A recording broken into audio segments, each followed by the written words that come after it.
sucks. This is never going to work. Never. I mean, really, nobody cares anymore. Police. Right? You know, a while ago, I got a new job. And this new job was a roofing job. I went around and I was really excited about it, and I was pretty good at what I did. But as soon as I started working, it's like, man, I was looking at every single roof. I couldn't stop. It was dimensional shingles are there, and 3-tap shingles are there. And oh man, that roofer didn't know what he was doing, and there's storm damage over there. I bet you we could get a job. I couldn't stop looking. I mean, these things have something in common. And before I tell you about it, I want to tell you a story about how important it is to be aware of what shapes this. So, a while back, not too long in my distant past, I was in this state of, well, I was very paranoid. I literally believed that everyone in the world was against me. I believed I was just the butt of a joke, and everyone lied and cheated and steal, and there was debauchery all around me. Well, I was outside the Dairy Queen on Bethel Road in Columbus, Ohio, and I was working on my van.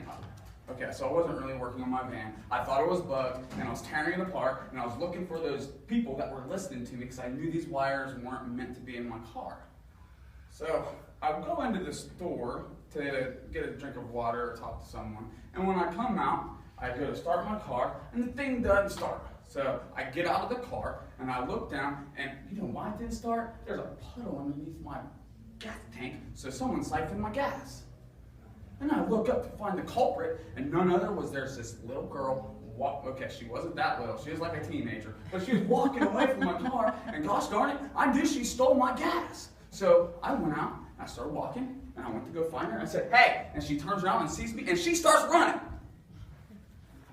Obviously, she stole my gas, because if she's running, she's guilty, right?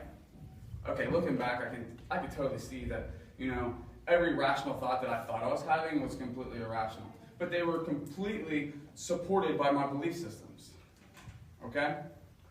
And what controls those belief systems is this little tiny, I'm just going to call it a box, and it's located, well, it's called the reticular activating system, RAS for short. And this thing literally controls our consciousness. It controls our reality. I mean, this is what shapes our worlds. And so, I'm going to explain what exactly it is, how it kind of works, and what we can do to use it to make our lives amazing. So number one, we have all these senses, right? And there's all this information all around the world. We got basically every sense except for our sense of smell reports right directly to the bottom of our, right here in this area, the top of the spine, bottom of your brain, and it's right beside the hypothalamus. All this information from seeing, we see 500 million frames per second. Can you believe that? We see all those frames.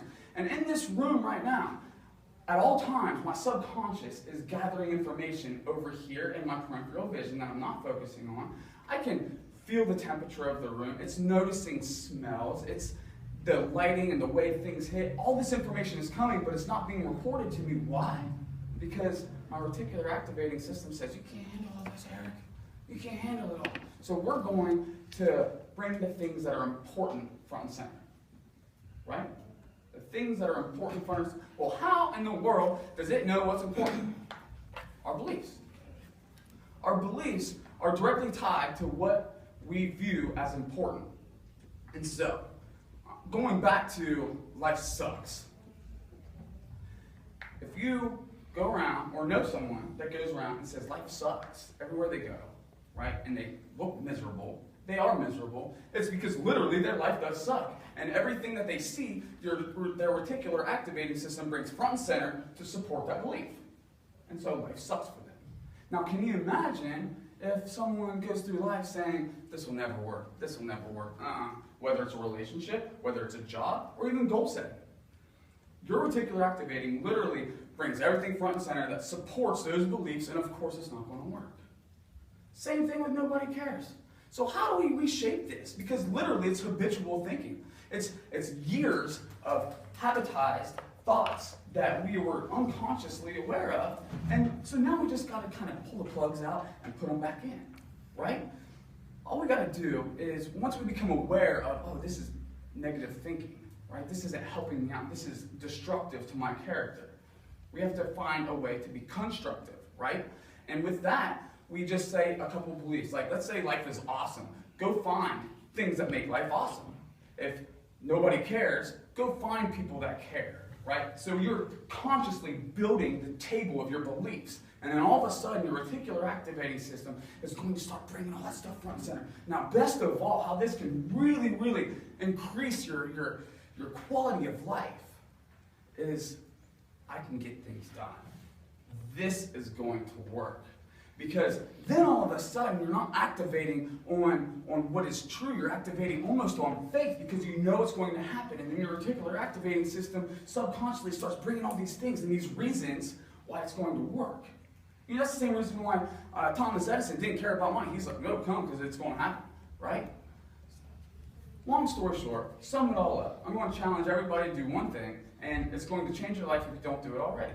3 things. You got your 3 things that you're thankful for in the morning, 3 things that you're thankful for at night. Just that little bit of gratitude daily. Daily. Do it for 30 days. It'll change your life. Okay?